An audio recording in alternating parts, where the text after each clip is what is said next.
CH1 धोखा और death. यह विला उस एरिया का सबसे अच्छा और शानदार विला था। इस विला के मास्टर बेडरूम में एक लड़की लाल साड़ी पहने तैयार हो रही थी। वो लड़की दिखने में बहुत ही खूबसूरत थी, जैसे आसमान से कोई परी उतर आई हो। वो लड़की कानों में ईयर रिंग पहन रही थी। इतने में मास्टर बेडरूम का दरवाज़ा खुलता है। एक हैंडसम लड़का अंदर आकर बोला, बेबी कितनी देर और लगेगी आपको, जल्दी चलो ना, हमें देर हो रही है। ये सुनकर वो लड़की बोली, बेबी बस 5 मिनट और फिर चलते हैं। फिर 5 मिनट बाद वह दोनों विला के बाहर आकर अपनी BMW कार में बैठ जाते हैं। वह हैंडसम लड़का कार ड्राइव करने लगता है। थोड़ी दूर जाकर वह लड़का कार रोक देता है। वो लड़की कंफ्यूजन में उस लड़के को देखते हुए। उस लड़की ने पूछा, बेबी क्या हुआ, कार क्यों रोक दी? वह हैंडसम लड़का बोला, बेबी सरप्राइज ऐसे नहीं दिए जाते, बेबी आपको अपनी आंखों पर ब्लाइंड फोल्ड बांधना पड़ेगा। ये सुनकर वो लड़की बच्चों की तरह मचलते हुए बोली, नहीं ना बेबी, मुझे ऐसे ही सरप्राइज देखना है। वो लड़का उसे मनाते हुए बोला, नहीं बेबी, ऐसे फिर सरप्राइज का क्या मतलब रह जाएगा, इसलिए प्लीज़ मेरी आखिरी रिक्वेस्ट मान लो। ये सुनकर वो लड़की कंफ्यूज होकर बोली, बेबी मैं तो आपकी हर बात मानती हूँ, पूरी लाइफ मानती रहूंगी। ये सुनकर वो लड़का कुछ नहीं कहता, बस स्माइल करता है और उस लड़की के आंखों पर ब्लाइंड फोल्ड बांध लेता है। फिर अपनी आंखों में घिन और नफरत भरकर उस लड़की को एक नज़र घूर कर देखता है, फिर अपनी कार चलाने लगता है। थोड़ी देर में वो लोग डेस्टिनेशन पर पहुंच जाते हैं तो वह लड़का कार रोक देता है। तो वह लड़की बोली, क्या हुआ बेबी, सरप्राइज वाली जगह आ गई क्या? तो वो लड़का कुटिल मुस्कान के साथ बोला, हाँ बेबी आ गई तुम्हारे सरप्राइज वाली जगह। फिर धीरे से खुद से बोला, ये तुम्हारे जिंदगी का आखिरी सरप्राइज होगा। उसका बड़बड़ाना सुनकर वो लड़की बोली, बेबी आपने कुछ कहा क्या? उस लड़के ने कुछ नहीं बोला। उसने जाकर उस लड़की के लिए कार का दरवाज़ा खोला और उसका हाथ पकड़कर उसे बाहर निकाला। उसके सामने एक पुरानी सी फैक्ट्री थी और आसपास पूरा एरिया सुनसान था। ये देखकर वो लड़का उस लड़की का हाथ पकड़कर आराम से धीरे धीरे उस फैक्ट्री के अंदर ले जाता है। उस फैक्ट्री के अंदर चारों तरफ अंधेरा होता है। एक जगह पर उस लड़की को खड़ा कर देता है तो उस लड़की ने पूछा, क्या बेबी हम पहुंच गए तुम्हारी सरप्राइज वाली जगह पर क्या? वो लड़का हंसते हुए बोला, हाँ बेबी पहुंच गए सरप्राइज वाली जगह, और वो हंसने लगा। लेकिन उस लड़के की हंसी में अजीब फीलिंग महसूस करते ही वो लड़की अंदर तक काम जाती है। फिर भी इन सब एहसासों को झटक कर वो लड़की बोली, बेबी क्या मैं अपनी आंखों से ब्लाइंड फोल्ड हटा लूँ? वो लड़का बोला, हाँ बस 5 सेकंड और रुक जाओ। ये बोलकर वो अंधेरे में कहीं गायब हो गया। जब 5 सेकंड तक कोई आवाज़ नहीं आई तो उस लड़की ने अपनी आंखों पर से ब्लाइंड हटाया तो देखा कि उसके चारों ओर अंधेरा ही अंधेरा है। ये देखकर वो लड़की अपने हस्बैंड को आवाज़ लगाती हुए बोली, चिराग कहाँ हो तुम, मुझे बहुत डर लग रहा है। तुम्हें पता ना मुझे अंधेरे से कितना डर लगता है। प्लीज़ बेबी सामने आ जाओ, ऐसा ना हो कि तुम्हारे सरप्राइज के चक्कर में मैं पहले ही डर के मारे मर जाऊं। ये सुनकर दो लोगों की अचानक खतरनाक हंसी उस फैक्ट्री में गूंज जाती है और साथ ही बहुत सारे लाइट में एक साथ ऑन हो जाती है। यह महसूस करते ही अचानक उस लड़की की आंखें बंद हो जाती है, क्योंकि उसे इतनी रोशनी में आंखें एडजस्ट करने में प्रॉब्लम हो रही थी। थोड़ी देर बाद अपनी आंखों को एडजस्ट करके अपनी आंखें खोलकर देखती है तो सबसे पहले उसकी नज़र सामने बैठे दो लोगों का जाती है जो किसी राजा रानी की तरह चेयर पर बैठे थे। उन्हें देखकर वो लड़की बोली, बेबी अंकिता यहाँ क्या कर रही है? अभी वो लड़का हंसते हुए बोला, बेबी तुम्हें अभी तक समझ में नहीं आया कि यहाँ क्या हो रहा है? वो एक हंसी के साथ फिर बोला, चलो अभी तुम्हें सब समझ में आ जाएगा, अपने चारों तरफ देखो। ये सुनकर वो लड़की चारों तरफ देखती है तो बहुत सारे काले कपड़े पहने बॉडीगार्ड खड़े थे। फिर अचानक उसकी नज़र एक कांच के कंटेनर की तरफ जाती है जहां पर उसे अपने हस्बैंड का छोटा भाई किसी केमिकल में खड़ा दिखाई देता है। ये देखकर उस लड़की की आंखें बड़ी बड़ी हो जाती है। फिर भी उस लड़की को अपने हस्बैंड के छोटे भाई पर बिल्कुल भी दया नहीं आती है, लेकिन वह कंफ्यूज में थी। ये दोनों यहाँ एक साथ बैठे हैं, अंकिता ने अपने हस्बैंड को इस कंटेनर में क्यों डाल रखा है? और वह कंफ्यूजन में उन दोनों की तरफ देखती है। तो अंकिता हंसते हुए बोली, मुझे पता है भाभी आप कंफ्यूज हो कि यहाँ क्या हो रहा है। अभी मैं आपकी कंफ्यूजन दूर कर देती हूँ। आपको पता भाभी, चिराग ने आपसे शादी क्यों की? आपको तो लगता है वह आपसे प्यार करता है, इसलिए उसने आपसे शादी की। तो आपको बहुत ज़्यादा गलत लगता है, क्योंकि चिराग आपसे कोई प्यार व्यार नहीं करता है। चिराग और मैं एक दूसरे से प्यार करते हैं। ये सुनकर उस लड़की की आंखों से लगातार आंसू बहने लगते हैं और वह रोते हुए उन दोनों को ही देख रही थी। उसे कुछ समझ नहीं आ रहा था।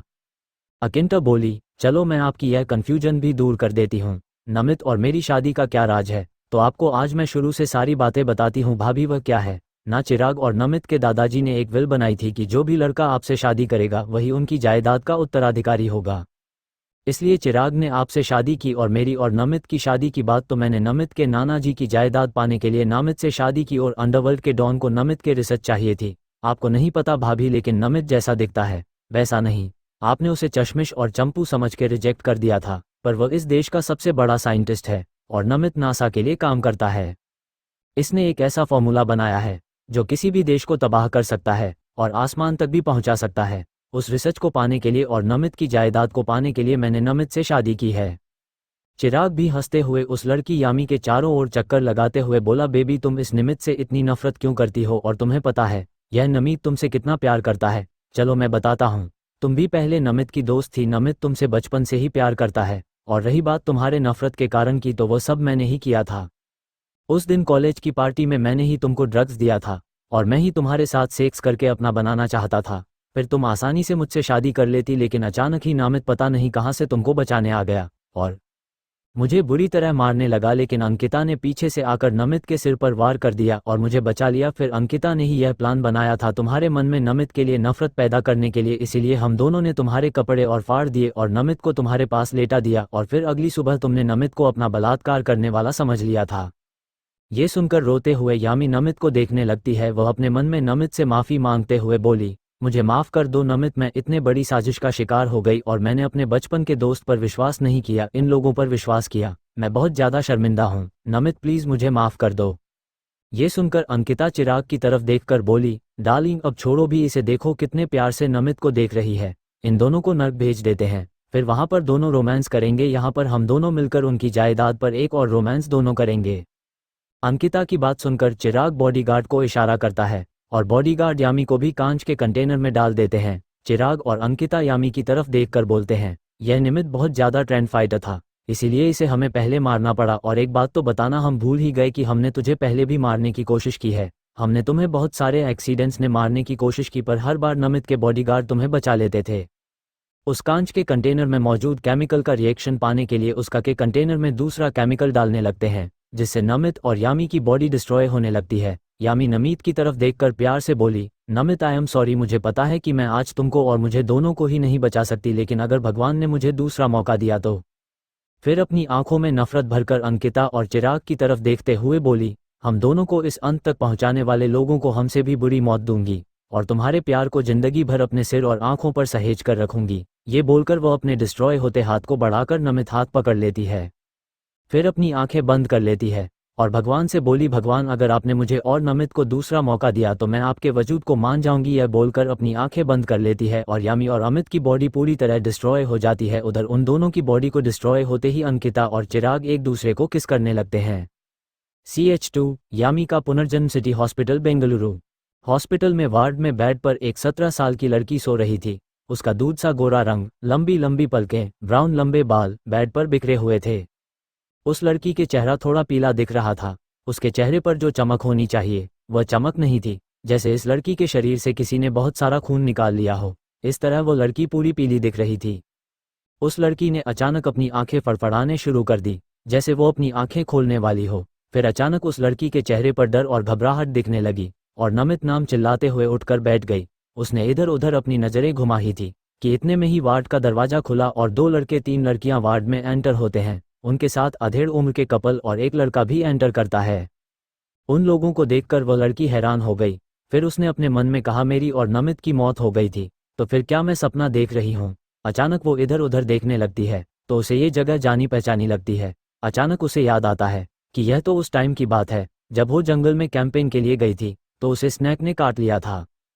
तब को 3 दिन तक कोमा में रही थी क्योंकि उसकी बॉडी में तेजी से जहर फैल गया था। उसका टाइम पर फर्स्ट एड कर दिया गया था, वरना उसकी जान बच गई, लेकिन वह स्नैक बहुत ज़्यादा खतरनाक था तो इसलिए इस बार उसकी मौत हो गई थी और उसका पुनर्जन्म हुआ। कोर्स उसके खिलाफ साजिश रचने वाले लोगों के बारे में पता चला था। अभी इस वार्ड में आए हुए लोग, उनमें से वह 2 लड़के और 3 लड़कियां यामी के फ्रेंड थे और अधेड़ उम्र का कपल यामी के डैड और सौतेली माँ थी, और जो लड़का उनके साथ आया था वह उसका सौतेला भाई है। इन लोगों में से उसके सच्चे दोस्त और परिवार वाले बस उसका सौतेला भाई और उसकी फ्रेंड नीति और राहुल ही थे। नीति और राहुल कपल है और उसका सौतेला भाई उससे बहुत प्यार करता है। वो सौतेला भाई पर उसे अपनी सगी बहन से ज़्यादा मानता है और उसके मॉम डैड की बात तो पैसों के लालची है, तो पैसों के लिए कुछ भी कर सकते हैं। उन्हें इंसान की कीमत नहीं, बस पैसों का लालच है। और आर्यन, प्रीति, रीना, ये तीनों मतलबी दोस्त है। इन लोगों ने ही उससे दोस्ती चिराग के कहने दोस्त बने। आर्यन चिराग के बेस्ट फ्रेंड निहाल का छोटा भाई है और अंकिता की बुआ की बेटी प्रीति और अंकिता के अंकल की बेटी रीना है। उसके भाई अनिल, राहुल और नीति ने उसे कितना समझाया था कि चिराग उसके लायक नहीं है और वह नमित को गलत समझ रही है। नमित उससे बहुत प्यार करता है तो उसने उन तीनों से ही रिश्ता तोड़ दिया था। अब मुझे बहुत पछतावा हो रहा था। अचानक उसे नमित की याद आती है। तो क्या उसका पुनर्जन्म हुआ? तो क्या नमित का भी पुनर्जन्म हुआ है? तो वह इस वक्त कहाँ हो सकता है? इतने में उसके कानों में उसके भाई अनिल की आवाज़ आती है। अनिल बोला, छोटी तू ठीक तो है ना? मैंने तुम्हें कितनी बार मना किया है, ऐसे खतरनाक जंगलों में मत जाया कर। तुम मेरी एक भी बात नहीं सुनती हो, अपने मन की करती हो। पता नहीं क्या शौक लगा तुझे जंगल में कैंपियन करने का। यामी अनिल का हाथ कसकर पकड़ लेती है, उसे अपने पास आने का इशारा करती है। अनिल यामी के पास जा यामी की ओर झुका तो यामी अनिल को कसकर गले लगाकर रोने लगती है। अनिल ये देखकर घबरा कर बोला, छोटी क्या हुआ, क्यों रो रही हो? छोटे से सांप ने ही तो काटा है, तुम ठीक हो, इसमें रोने की क्या बात है? फिर अनिल यामी को गले लगाकर उसका सिर प्यार से सहलाने लगता है। ये देखकर राहुल और नीति से यामी का रोना बर्दाश्त नहीं हो रहा था। इधर प्रीति, रीना और आर्यन मुंह बना रहे थे। उन्हें ये सब यामी का ड्रामा लग रहा था। इधर यामी के मोम डैड को तो कुछ फर्क नहीं पड़ रहा था। वह तो अजनबी हो की तरह जाकर सोफे पर बैठ गए। उन्हें यानी की तकलीफ की कोई परवाह नहीं थी। उन्हें तो बस यामी जिंदा चाहिए थी, क्योंकि उन्हें पता था कि अग्रवाल के हेड यामी से शादी करने वाले के नाम पर ही प्रॉपर्टी की है। इसीलिए उन्हें तो बस उस प्रॉपर्टी में से कुछ पैसे का लालच था। उसकी माँ सौतेली थी, उसके डैड को भी उसकी कोई चिंता नहीं थी। वो लोग सोफे पर बैठकर स्नैक्स एंजॉय कर रहे थे। इधर नीति और राहुल यामी का मूड सही करने के लिए बोलते हैं, हमने सुना यामी बहुत ही बहादुर और स्ट्रांग है, लेकिन हम तो गलत निकले। इतनी सी बात पर रोने लगी, और वो तुम ही थी ना जो पूरे स्कूल में बस एक ही बात बोलती थी, मैं किसी से नहीं डरती, यामी जंगलों में जानवरों से खेलती है, यामी मैं बहुत बहादुर है, वगैरह वगैरह। अब कहाँ गई तुम्हारी बहादुरी? यह सुनकर यामी के फेस पर में स्माइल आ जाती है और वो मुंह फुलाकर बैठ जाती है। ये देख अनिल, राहुल और नीति के चेहरे पर स्माइल आ जाती है, लेकिन आर्यन, रीना और प्रीति उसके मॉम डैड के पास पर सोफे पर जाकर बैठ जाते हैं। थोड़ी देर राहुल, नीति और अनिल भाई उससे बात करते हैं। उसके बाद राहुल और नीति जाने रखते हैं तो उसके मॉम डैड आर्यन, नीति और रीना भी बोले, हम भी चलते हैं। फिर वह सब लोग वार्ड से बाहर चले जाते हैं। उसके बाद अनिल यामी के सिर प्यार से चलाते हुए बोला, छोटी तू थोड़ी देर आराम कर ले, जिससे तुम्हारी बॉडी को जहर को खत्म करने की एनर्जी मिल सके। यामी दवाई के असर से सो जाती है। यामी को सोए हुए 15-20 मिनट ही हुए थे कि वार्ड का दरवाजा एक बार और खुलता है और एक 6 फुट लंबा लड़का अंदर आता है। वह लड़का हैंडसम तो बहुत था, पर उसकी बेपरवाही और उसकी तस्वीर ने उसकी हैंडसमनेस को छुपा कर रखा था। जब तक कोई इंसान उसे गौर से ना देखे तब तक उसे सब ऐसी ही चश्मिश और चंपू ही समझेंगे, लेकिन अगर कोई ध्यान से देखे तो वह लड़का बहुत ज़्यादा हैंडसम था, बिल्कुल कामदेव का अवतार। पर वह अपनी आंखों पर बड़े चश्मे के पीछे नीली आंखें छुपा रखी थी, जो बहुत ही ज़्यादा खूबसूरत थी। बालों को ऐसे ही बिखरे हुए छोड़ रखा था। White shirt, black pant, white shoes पहने एक लड़का अंदर आता है। उसे देखकर अनिल भारद्वाज उस लड़के के पास जाकर बोला, नमित तुम आ गए? तो नमित ने हौ में सिर हिलाया। नमित एक टक यामी को ही देख रहा था। ये देखकर अनिल नमित से बोला, चिंता मत करो, वो अभी बिल्कुल ठीक है। ये सुनकर नमित उसे एक दवाई की बोतल अनिल को दे देता है, जो कि उसने खुद सांप के जहर के इलाज के लिए बनाई थी। जब बोतल लेते हुए अनिल नमित आंखों की तरफ देखता कि नमित की आंखों से आंसू बह रहे, तो अनिल आगे बढ़कर नमित को गले लगा, बोला, तुम उसे बता क्यों नहीं देते? तुम उसे कितना प्यार करते हो और तुम इतनी देर क्यों कर रहे हो? तुम्हें पता है वह चिराग तुम्हारे दादाजी की प्रॉपर्टी के लिए यामी के पीछे पड़ा है, फिर भी तुम यामी से अपने प्यार का इजहार नहीं कर रहे हो। ऐसा क्यों कर रहे हो? किसी दिन ऐसा नहीं हो कि चिराग यामी को अपने झूठे प्यार के जाल में फंसा ले, फिर तुम्हें पछताना पड़े। ये सुनकर नमित अपनी अट्रैक्टिव बोला, भाई मैं यम के साथ कोई जोर जबरदस्ती नहीं करना चाहता हूँ, वो मुझे सच्चे दिल से एक्सेप्ट करे ना, कि यह सोचकर कि मैं उसका दोस्त हूँ और मेरा दिल ना टूटे। मैं चाहता हूँ कि यम को मुझसे प्यार हो तो आकर बोलेगी, नमित मैं भी तुमसे प्यार करती हूँ, तभी मैं अपना हक उस पर साबित करूँगा। तब तक के लिए मैं यम का बेस्ट फ्रेंड बनकर रहूँगा। और रही बात चिराग की, तो चिराग को मैं कभी भी उसके गलत इरादों में कामयाब नहीं होने दूंगा, और मुझे मेरी यम पर इतना भरोसा तो है कि वह कभी भी गलत इंसान को नहीं चुनेगी। हम अभी के लिए इस बारे में बात करना बंद कर देते हैं, पता नहीं यम कब जाग जाए और उसने हमारी बातें सुन ली तो वह मुझसे दोस्ती भी तोड़ देगी। इसीलिए भाई प्लीज़ हम इस बारे में बाद में बात करेंगे। ये बोलकर वो सोफे पर बैठ जाता है।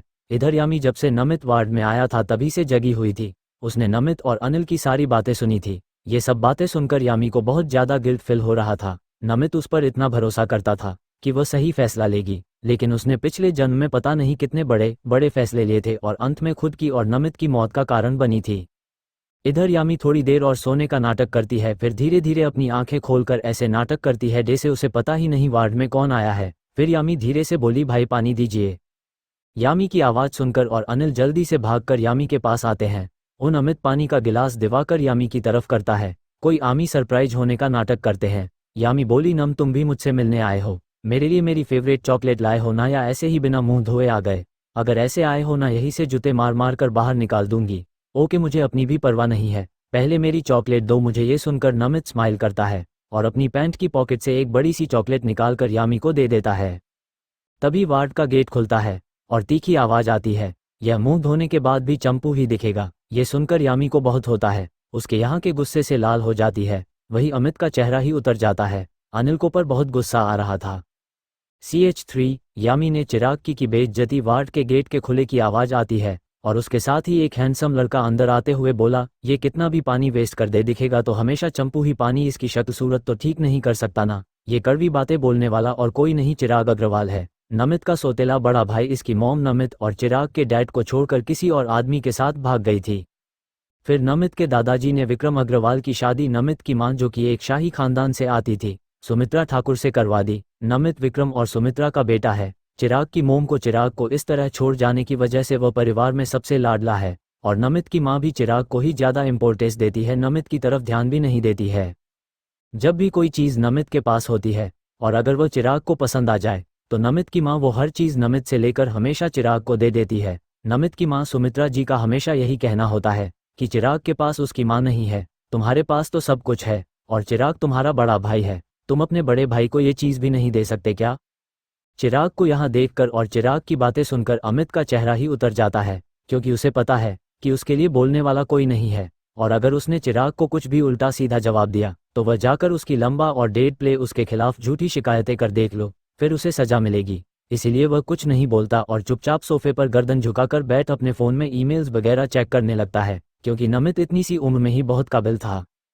इधर यामी तब से चिराग को हॉस्पिटल वार्ड में देखा था, तब से उसकी आंखें गुस्से और नफरत से लाल हो चुकी थी। उसे समझ नहीं आ रहा था कि अपने अंदर दबे गुस्से और नफरत को अभी इसी टाइम कैसे निकाले। ये सोचकर अचानक वह चिराग के बातें ध्यान से सुनती है। तब उसे मौका मिलता है कि अब चिराग की इंसल्ट करने का। फिर वह अपने मन ही मन सोचती है, अब देख चिराग मैं तुम्हारा क्या करती हो। ये सोचकर हो चिराग को देखकर बोली, ओह चिराग तुम हो, मैं तो तुझे पहचान ही नहीं पाए। तुम खुद की केयर नहीं करते हो क्या? जो जैसे तुम्हारी उम्र बढ़ती जा रही है वैसे वैसे तुम बदसूरत होते जा रहे हो। ये सुनकर तो जो नमित अपने फ़ोन चलाने में बिजी, वह भी हैरानी से यामी को देखने लगता है। अपने मन में सोचने लगता है, आज ये यम को क्या हो गया जो इतनी खतरनाक बात वह भी चिराग से बोल रही है। उसे मन ही मन बहुत हंसी आ रही थी, लेकिन अपनी हंसी को कंट्रोल करने के लिए वह अपने होंठ काटने लगा। इधर अनिल को भी बहुत गुस्सा आ रहा था चिराग की बातें सुनने के बाद, पर फिर भी वह उस पर अपना गुस्सा नहीं निकाल सकता था, क्योंकि उसे लगता था कि उसकी छोटी बहन चिराग को पसंद करती है। लेकिन अभी यामी की बात सुनने के बाद उससे अपनी हंसी कंट्रोल करना मुश्किल हो गई, इसीलिए अपने मुंह पर हाथ रख धीमे धीमे हंसने लगा। इधर चिराग भी अपनी आंखें फाड़े यामी को देखने लगा। उसे ऐसा क्यों लग रहा था कि आज जिस यामी से वह मिल रहा है वह अलग ही इंसान बन गई है। फिर वह अपना सर झटक कर नकली हंसी हंसते हुए वाला बोला, यार यामी तुम भी अच्छा मजाक कर लेती हो, मुझे पता है तुम बदसूरत की जगह हैंडसम बोलना चाहती थी। मैं तो कुछ नहीं करता, मैं तो बचपन से ही इतना हैंडसम हूँ। चिराग खुद की ही अपनी तारीफ करने लगता है। ये सब सुनकर यामी को चिराग से घिन महसूस होने लगती है। फिर यामी भी अपने चेहरे पर नकली स्माइल लिए बोली, चिराग मैं सच में झूठ नहीं बोल रही, मैं कसम खाकर कहती हूँ तुम्हारी हैंडसम फेस पर से हैंडसमनेस खत्म होती जा रही है, इसलिए जल्दी कुछ करो, वरना अगर तुम बदसूरत हो गए तो तुम्हारी तरफ कोई लड़की देखना भी पसंद नहीं करेगी। मैं तुम्हारी भलाई के लिए ही बोल रही थी। ये बोलकर यामी मासूम सा चेहरा बनाकर और क्यूट बच्चों की तरह इशारा करके बताने लगती है कि चिराग के चेहरे में कहाँ कहाँ कमी है। ये सुनकर नमित और अनिल से अपनी हंसी कंट्रोल नहीं हो रही थी। इधर चिराग का यामी को जान से मारने का मन कर रहा था और वह नमित और अनिल को भी हंसते हुए देख सकता था। तभी वह फिर से यामी की तरफ गुस्से से लाल आंखों के साथ देखता है। यामी अपनी क्यूट सी वॉइस में बोली, देखो चिराग तुम्हारा नाक कितना बड़ा है, इतना बड़ा नाक अच्छा नहीं लगता। नमिता देखो कितना छोटा सा गोल मटोल नाक है, तुम्हारे लिप्स देखो कितने काले हैं और तुम्हारे कान कितने छोटे छोटे हैं, तुम्हारी आंखें भी कितनी छोटी है, तुम्हारे ये देखो मुंह में भी कितनी मोटी मोटी भौहें हैं। कुछ करो चिराग, तुम्हारे चेहरे की हैंडसमनेस कम हो रही है, वरना कोई लड़की भाव नहीं देगी तुम्हें इसी तरह चलता रहा तो।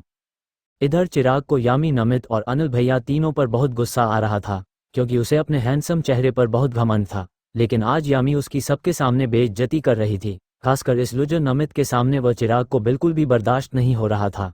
फिर चिराग ने नवमी की तरफ देखकर सोचा, मुझे बहुत हंसी आ रही है, ना मुझे नीचा दिखाकर आज घर चल, अगर तुम्हारी माँ के सामने तुम्हें नीचा नहीं दिखाया। मेरा नाम भी चिराग अग्रवाल नहीं, और रही बात इस यामी की, एक बार यह मेरी जाल में फंस जाए, दादाजी की सारी प्रॉपर्टी एक बार मेरे नाम हो जाए, फिर मैं तुम दोनों को देख लूंगा। इधर निमित हो थोड़ी जलन हो रही थी, क्योंकि एक तो यामी चाहे चिराग के चेहरे में कमी ही क्यों ना निकाल रही हो, लेकिन चिराग के चेहरे के बारे में बात कर रही थी और चिराग के चेहरे को ध्यान से भी देख रही थी। ये देखकर नमित को बहुत ज़्यादा जलन हो रही थी और उसे अपने दिल में दर्द भी महसूस हो रहा था। उसने अपने हाथों की मुट्ठी बनाकर खुद को कंट्रोल करने की कोशिश की, पर उसका चेहरा एकदम से उदास हो गया था। इधर चिराग ने बात को बदलने के लिए यामी से बोला, अब तुम्हारी तबीयत कैसी है? मैं तो तुम्हारी तबीयत के बारे में जानने आया था। जब मैंने सुना कि तुम्हें सांप ने काट लिया तो मेरी तो जान ही निकल गई थी। मैंने डैड और अंकल से अमेरिका से डॉक्टर बुलाने के लिए भी रिक्वेस्ट की थी। मुझे तुम्हारी बहुत चिंता हो रही थी। अगर तुम्हें कुछ हो जाता तो मैं क्या करता, मैं तुम्हारे बिना जी नहीं पाता। ये सुनकर यामी मन ही मन नफरत से बोली, क्या एक्टिंग करते हो चिराग अग्रवाल? अगर मैंने भी तुम्हें तुम्हारी एक्टिंग में मात नहीं दी तो मेरा नाम भी यामी भारद्वाज नहीं। ये सब सुनकर नमित और अनिल का खून खोल रहा था। उनका मन कर रहा था कि अभी जाकर चिराग का मुंह तोड़ दे। इधर चिराग मन ही मन सोच रहा था, बस तुम्हारे लिए तो मेरी 2 फ्लड बातें ही काफ़ी है। तुम्हें पाकर मुझे प्रॉपर्टी मिल जाएगी, दूसरा इस नमित को मैं जिंदगी भर का दर्द दे पाऊंगा। यह नमित आज तक नहीं टूटा, मैंने इसे कितना नीचा दिखाया, इससे इसकी माँ पापा और ऐशो आराम सब कुछ छीन लिया, पर फिर भी मैं इस नमित को तोड़ नहीं पाया। पर जब इसका पहला प्यार इसे छिन जाएगा और मेरी बाहों में होगा, तब जाकर यह सुअर नमित जरूर टूटेगा। फिर उसे यामी की आवाज़ सुनाई देती है। यामी बोली, अब तुम बोल रहे हो? तुमने मेरे लिए अमेरिका से डॉक्टर बुलाने की रिक्वेस्ट की है, लेकिन अभी तक किसी फॉरेन कंट्री के डॉक्टर ने मेरा इलाज नहीं किया। क्या अभी तक भी पहुंचे नहीं? अमेरिका से आने में 3 दिन का टाइम तो नहीं लगता है? ये बोलकर वो मासूम सी शक्ल बनाकर अनिल की तरफ देखकर बोली, भैया क्या कोई अमेरिका से डॉक्टर ने आकर मेरा इलाज किया क्या? ये सुनकर अनिल भी बोला, नहीं छोटी, मैंने तो किसी भी फॉरेन डॉक्टर को सिटी हॉस्पिटल में नहीं देखा, तुम्हारा इलाज करना तो दूर की बात। यह सुनकर यामी चिराग की तरफ देखने लगती है। चिराग मन ही मन बोला, बेवकूफ़ लड़की मेरी बातों में क्यों नहीं आई और ही मेरी बातों को इतना डिपली क्यों ले रही है? इसे तो मेरे इतना बोल देने से ही खुश होकर हवा में उड़ने लग जाना चाहिए था, लेकिन ये बेवकूफ़ आज इतनी समझदार कैसे हो गई? मेरी बातों में फंसने के बजाय मुझे बातों में फंसाने की कोशिश कर रही है। चिराग अपने होश में आकर नकली स्माइल के साथ बोला, यामी डैड और अंकल कोशिश कर रहे थे, पर उनकी डॉक्टर से बात होने से पहले ही तुम्हें होश आ गया, तो अंकल और डैड को फिर अमेरिका से डॉक्टर बुलाने के लिए मैंने ही मना कर दिया, क्योंकि मुझे पता है कि तुम्हें डॉक्टर वैसे भी पसंद नहीं और तुम्हें होश भी आ गया, तो अब इतनी दूर से डॉक्टर बुलाने का क्या फ़ायदा? इसीलिए अभी तक अमेरिका से डॉक्टर नहीं आए, पर मैंने डैड और अंकल से बोला था तो उन्होंने भी कोशिश की थी। CH4 यामी और नमित की स्वीट बातें। चिराग ने अपने साथ लाए हुए चॉकलेट का पैकेट यामी को देते हुए बोला, यामी यह लो तुम्हारे फेवरेट चॉकलेट, मैंने बेल्जियम से मंगवाई है, खासकर तुम्हारे लिए, क्योंकि मुझे पता है कि तुम मौत को छूकर वापस आए हो, तो मुझे पूरा यकीन था कि तुम्हारा ये चॉकलेट खाने का मन जरूर करेगा। ये सुनकर यामी अपने मन में बोली, चिराग तुम सही बोल रहे हो, सच में मैं और नमित मौत से लड़कर वापस आए हैं, पर इस बार बारी तुम्हारी और अंकिता की है। जो तुम लोगों ने दुनिया के सामने अपनी इमेज बना रखी है ना, पहले तो उसे खत्म कर दुनिया को तुम्हारा असली चेहरा दिखाऊंगी, फिर तुम लोगों को दुनिया की नज़रों में मारकर मैं तुम लोगों को एक दर्दनाक मौत दूंगी। यह मेरा तुम लोगों से वादा है। फिर थोड़ी देर बाद चिराग वहां से चला जाता है। चिराग के जाने के बाद यामी नमित की तरफ देखकर बोली, नम तुमने मेरी चॉकलेट नहीं दी, जल्दी करो मेरी चॉकलेट दो। ये सुनकर नमित हैरानी से यामी की तरफ देखने लगता है, तो यानी उसे गुस्से से घूरते हुए बोली, नम क्या तुम मुझे चॉकलेट नहीं देना चाहते, उस चॉकलेट को खुद खाना चाहते हो? और गुस्से से घुने लगी। इस वक्त यामी बहुत ज़्यादा क्यूट लग रही थी, उसका चेहरा गुस्से से लाल था, अपनी आंखें बड़ी बड़ी करके नमित को घूर रही थी। इस वक्त वह गुस्सैल बिल्ली का बच्चा लग रही थी। उसे इस तरह देखकर नमित तो उसे में ही खो गया। फिर अनिल ने नमित के कंधे पर हाथ रखते हुए कहा, तुम लोग बातें करो, तब तक मैं छोटी के लिए खाना लेकर आता हूँ। फिर अनिल बाहर जाने से पहले नमित के कान में बोला, छोटी को प्यार से बाद में देख लेना, पहले उसके गुस्से को शांत करो, वरना ये जंगली बिल्ली आज तुझे नहीं छोड़ेगी। ये सुनकर नमित चौंक जाता है और वह इधर उधर देखने लगता है। ये देखकर अनिल हंसते हुए नमित से बोला, अब तो तुम्हारी चोरी पकड़ी गई, तो इधर उधर देखने से कोई फायदा नहीं है, पहले अपनी जंगली बिल्ली को मनाओ, मैं चला बाहर खाना लेने, हम तीनों का खाना लेकर आता हूँ, तुम जाना नहीं, खाना खाकर ही जाना। ये बोलकर अनिल वार्ड से बाहर चला जाता है। इधर यामी मन ही मन बोली, यह नम एक नंबर का बेवकूफ़ है, ऐसे नहीं कि मैं उससे नाराज हूँ, मुझे मनाए लेकिन नहीं, इसे तो बस मुझे घूरना है। किसने कहा यह मुझसे प्यार करता है? अगर यह मुझसे प्यार करता होता तो अब तक मेरे सामने चॉकलेट का ढेर लगा चुका होता और मेरे आगे पीछे होकर मुझे मना रहा होता। खड़ूस कहीं का दुनिया को ऐसे दिखाता है जैसे बड़ा शरीफ है, मुझे नहीं लगता इतना शरीफ है, बहुत चालक है ये। तभी तो थोड़ी देर पहले अनिल भैया से बोल रहा था, जब मैं सामने से प्यार का इजहार करूं तभी यह अपने प्यार का इजहार करेगा। बेशर्म इंसान, ये सब यामी मन में सोचते हुए अजीब अजीब मुंह बना रही थी। वहीं नमित यामी के सामने हाथ बांधकर खड़ा यामी के फेस एक्सप्रेशन देख रहा था। नमित को यामी के फेस एक्सप्रेशन देखकर बहुत हंसी आ रही थी और उसे पता नहीं है, अगर वह हंसा तो यामी उसके साथ पता नहीं क्या करेगी, कभी बात भी नहीं करेगी। ये सोचकर उसने अपने आप को हंसने से रोकने के लिए अपनी अट्रैक्टिव आवाज में बोला, अगर मुझे मन में बुरा भला बोल लिया हो तो ये लो तुम्हारे चॉकलेट। वैसे मेरी चॉकलेट चिराग के चॉकलेट से सस्ती और लो क्वालिटी की है, तो मुझे लगा कि तुम इन्हें खाना पसंद नहीं करोगी। ये भी मेरी तरह एवरेज है, ना कि बेल्जियम से मंगवाई हुई है, तो मुझे लगा तुम मेरी चॉकलेट नहीं खाओगी, इसीलिए मैंने इतनी देर तक अपनी चॉकलेट नहीं दी थी। ये सुनकर यामी के दिल में बहुत दर्द होता है, क्योंकि यहाँ नमित गलत नहीं था। यामी ने ही बहुत बार नमित की चीज़ों को रिजेक्ट किया था, ये बोलकर कि वह लो क्वालिटी की चीज़ें यूज़ में नहीं लेती है, ये तो यहाँ के डाउन मार्केट की चीज़ है, वह भी खरीद सकती है। ये सब याद आती है, यामी की आंखें नम हो जाती है, पर जैसे तैसे खुद को कंट्रोल कर यामी नमित को अपने पास आने का इशारा करती है, क्योंकि यामी को पता था ये सब नम अपनी जलन में बोल रहा है। वह सच में उसे हर्ट नहीं करना चाहता, बल्कि वह तो कभी उसे हर्ट करने के बारे में सोच भी नहीं सकता है। ऐसा नहीं था कि नमित महंगे तोहफे खरीद नहीं सकता था या वह फॉरेन से कोई सामान नहीं ऑर्डर सकता था। एक्चुअली नमित 17 वर्ष की उम्र में ही अपने नाना जी का बिजनेस संभालता था, क्योंकि नमित की मां सुमित्रा राजेश ठाकुर की इकलौती बेटी थी और जब से सुमित्रा की शादी रजनीश अग्रवाल से हुई थी वह अपने मायके से लगभग नाता तोड़ ही चुकी थी। लेकिन नमित के नाना जी ने नमित से कभी कॉन्ट्रैक्ट नहीं तोड़ा था। जब नमित स्कूल में 8वीं क्लास में था तभी से वह अपने नाना जी से मिलने लगा था। वह एक्स्ट्रा क्लास के बहाने अपने नाना जी के साथ बिजनेस सीखा था और अब तक वह बिजनेस में परफेक्ट हो चुका था और अपने नाना जी के बिजनेस में मदद करता था।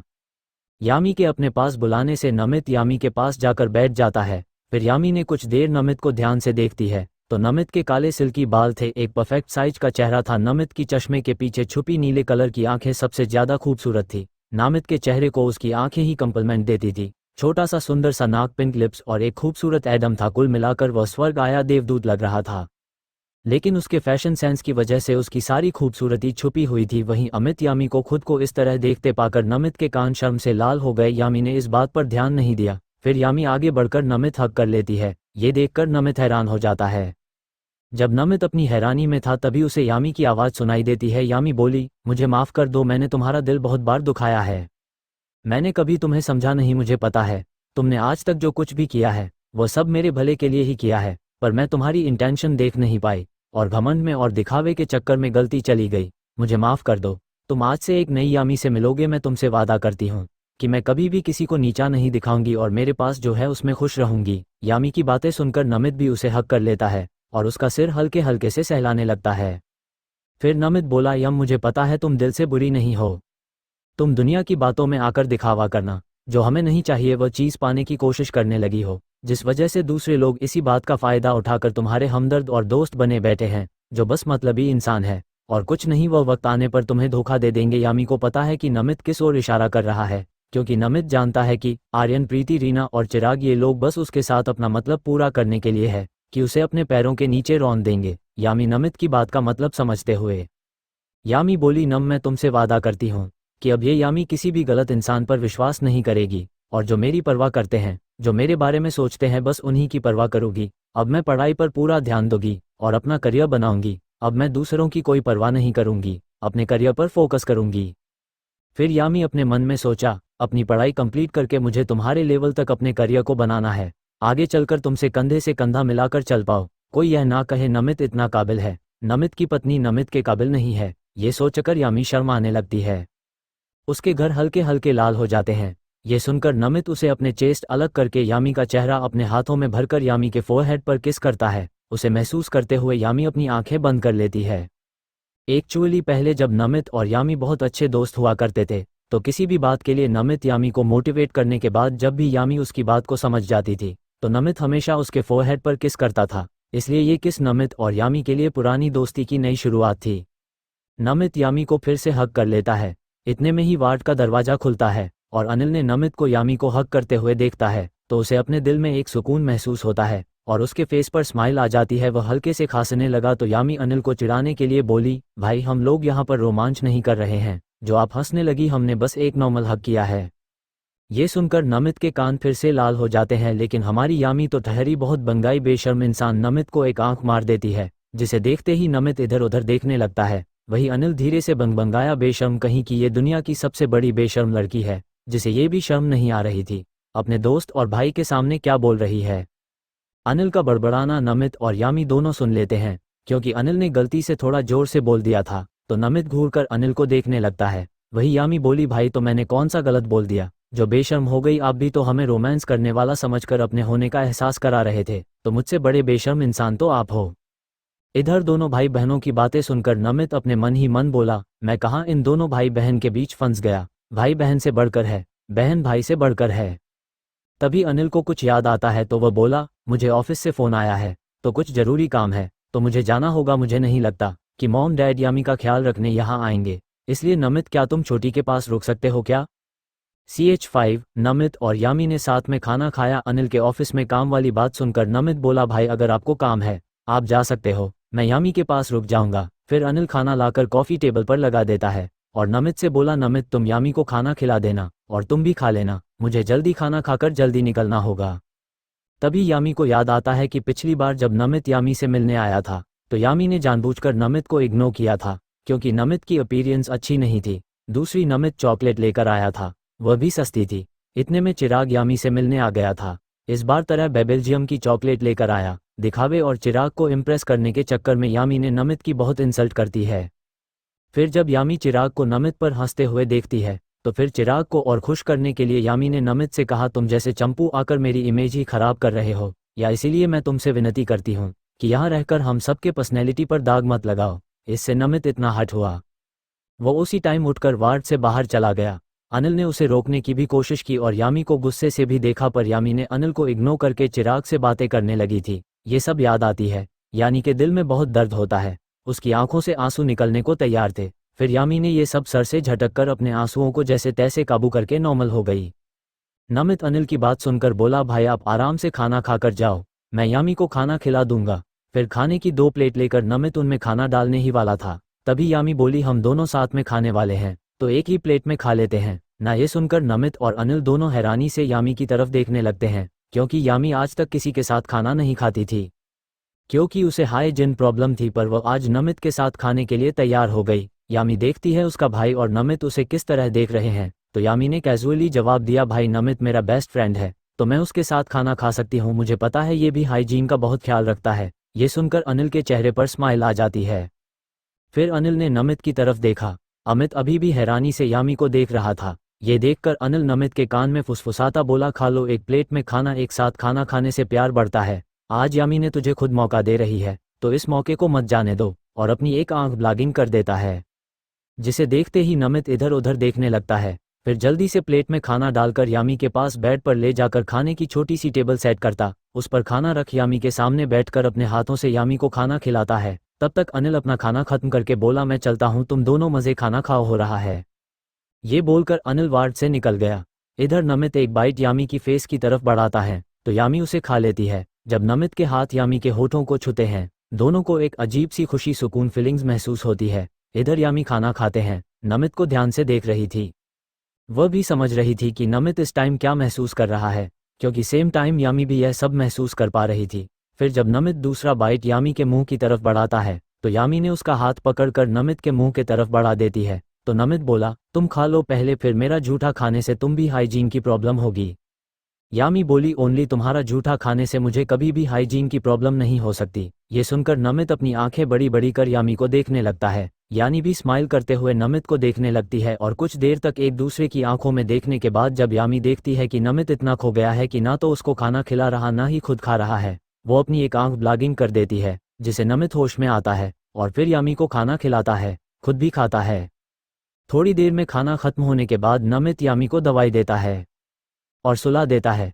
खुद सोफे पर बैठकर अपने मोबाइल में ईमेल चेक करने लगता है। यामी बेड पर लेटी हुई एक टक नमित को देख रही थी। नमित को भी अपने ऊपर यामी की नज़रें महसूस हो रही थी, पर वो सोच रहा था कि आज यामी को क्या हुआ है जो इतना अजीब भी है। ज्ञानी हर टाइम आज नमित को ही देख रही थी, पता नहीं क्यों, पर नमित को यामी की आंखों में अपने लिए प्यार दिखाई दे रहा था, पर नमित को लग रहा था ये भ्रम है। ये सोचते हुए यामी को इग्नोर करते हुए अपने मोबाइल में ईमेल चेक करता रहता है।